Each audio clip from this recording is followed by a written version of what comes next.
Hello all, this is Javier and this will be my last business tips video for a while. While your continued positive comments are the reason this series has continued for 15 episodes, it takes time away from my woodworking passion, and that's the reason I'm taking the time to create and share these videos in the first place. If you ever need answers about starting a profitable business, or you need any future business tips to help you along the road, feel free to send me a personal message and I'll be happy to share my knowledge.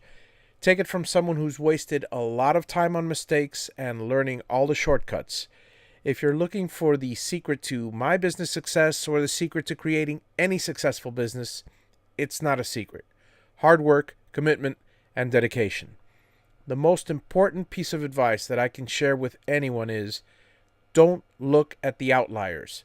Stop focusing on the exceptions, those who rose to success quickly. You'll waste your entire life chasing after an unrealistic goal. You'll end up eventually finding out that each one of those has a unique set of circumstances and a bit of luck, which got them to that position in the first place. Look at the whole.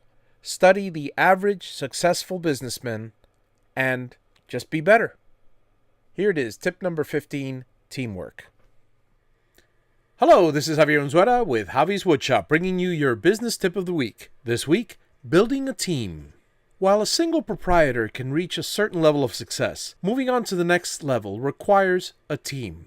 My Uncle Wilbur started his business coaching company. He bought a franchise and went through his training on how to coach people to be better businessmen. Uncle Wilbur was not a particularly good businessman, but he was a great instructor. He may not enjoy the accounting aspect of the business, but he loved teaching. So much so that pretty soon he was overwhelmed with customers. He got so busy that he didn't have time for every aspect of the job. He forgot to pay bills, make deposits, create goals, and many other important facets of growing a business. Pretty soon, all he did was work in his business instead of on his business. He created a job instead of a business. And he continued to do it well, but in the end, it was just that, a job, with no growth, no potential, no retirement, just work. It wasn't long before the work no longer held his interest. No growth, limited income, and no freedom. Poor Uncle Wilbur. While single proprietorships can succeed, it is difficult and they are severely limited. Many people confuse sole proprietorships, independent contractors, and businesses. A sole proprietor is a one-person business that is not registered with a state as a business entity. An independent contractor is someone who's working for someone else who provides services but who is not an employee. For tax purposes, the sole proprietor reports his or her income on their personal tax return, and the independent contractor reports their income in the form of 1099s. The business, on the other hand, aside from being registered or incorporated, is a team effort. But regardless of your business status, in order to grow any business, you must have a good team. As the owner of a business, you must realize your strengths and your weaknesses. Personally, I excel in creativity and administration, and while my management skills are not primitive, I don't have the necessary abilities to manage my employees personally, or, better said, personably. For this reason, I hire foremen to manage my employees and report to me, and I hire a business coach on occasion to make sure that I'm being properly managed. You do not necessarily have to be an expert in every position in your business for it to succeed, but you do have to be able to delegate those responsibilities to members of your team who excel in these tasks. How do you find the right employees? I hear that question often of those who wish their business to grow. All I can say is that while there may be some luck involved, building a successful business and a successful team requires work. And very often it also requires an investment in time and/or money. Let me tell you a story about this guy. A few years ago, after a successful sale of a sign company that he built from scratch, a failed promotional business venture led this guy to look for a new opportunity. He spoke with an old boss who, coincidentally, was retiring. The old boss sold him his old painting business. A couple years later, this guy was asked, "You bought a 35-year-old painting business and continued to make it profitable. What's the big deal?" Not quite, he said. I bought a business with no repeat customers, aging, retiring employees, and a business model of lowest bid wins the job. In short, this guy bought a bunch of painting equipment for half their cost and started the business from scratch. Since the old boss named the company after himself, even the name of the company was changed. Now you may ask, so what did the guy have invested in order that he succeed so quickly? Well, here are his qualifications. He spent years networking for various businesses and had built a number of local connections which guaranteed him customers. He spent years in the prior owner's employ, guaranteeing that he knew the job and the business. He spent years owning, selling, failing at, and succeeding in entrepreneurships, so he would know what pitfalls to avoid. This guy even spent years in the construction industry, which gave him an insight into building construction, scheduling, estimating, contracting, and general building knowledge, which helped him as a painting contractor. The bottom line was, while there was never a guarantee of success, he had invested time to learn all these skills. Skills which gave him an advantage in the success of this particular business.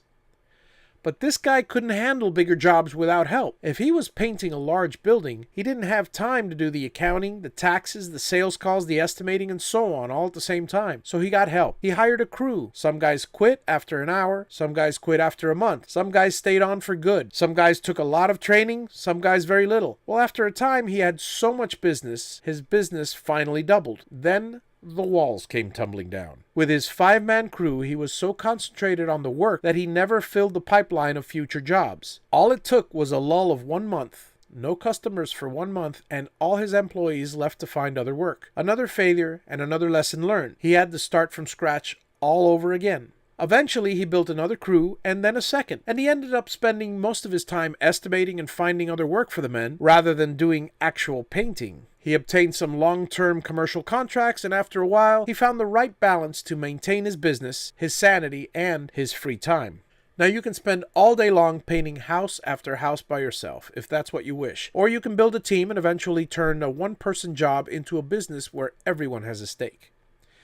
I told you this story about myself to illustrate some pros and cons of the team. The team requires work. I can't just say, they'll do it all for me and I'll succeed. Believe in the old adage, there is no I in team. Unless, of course, your name is Uncle Wilbur. The individual tends to find his own comfort level and stay there. A team motivates. It challenges.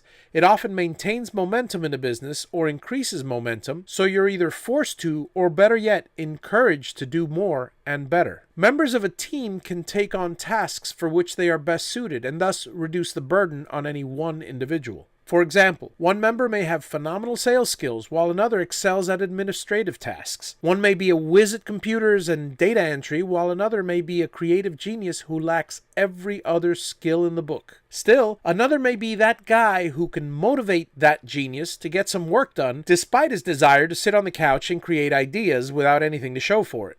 All the successful companies are successful because of team effort. Even the successful single business owners rely on their team of other business owners for interaction, customers, harsh criticism, great ideas, and even a bit of business knowledge refresher course. The fact that you're watching this denotes that I am a member of your team. Whether you choose to accept it or not, a business's success is greatly increased with a good team. Find the areas in which you or your business are lacking, and then find someone who excels in those areas. Whether it's sales, corporate knowledge, team building, or HR, finances, management, administrative, creative, logistical, or whatever. There's no reason you can't employ or seek help in those positions in which you are weak or just plain don't like. I hated painting baseboards, but I liked cutting in walls near ceilings. The first person I hired was hired because he excelled at baseboard trim. My productivity as well as my mood was greatly enhanced. Your team doesn't necessarily have to refer to employees either. I often trade my services with that of my legal counsel. He hates painting. I hate collections. His house is always painted, my bills are always collected. Quid pro quo. Use your resources. Find the members of your team that can enhance you and your business, and you are sure to succeed. This has been Javier Unzueta with Javi's Woodshop. Have a wonderful week. Thank you for watching, and please subscribe.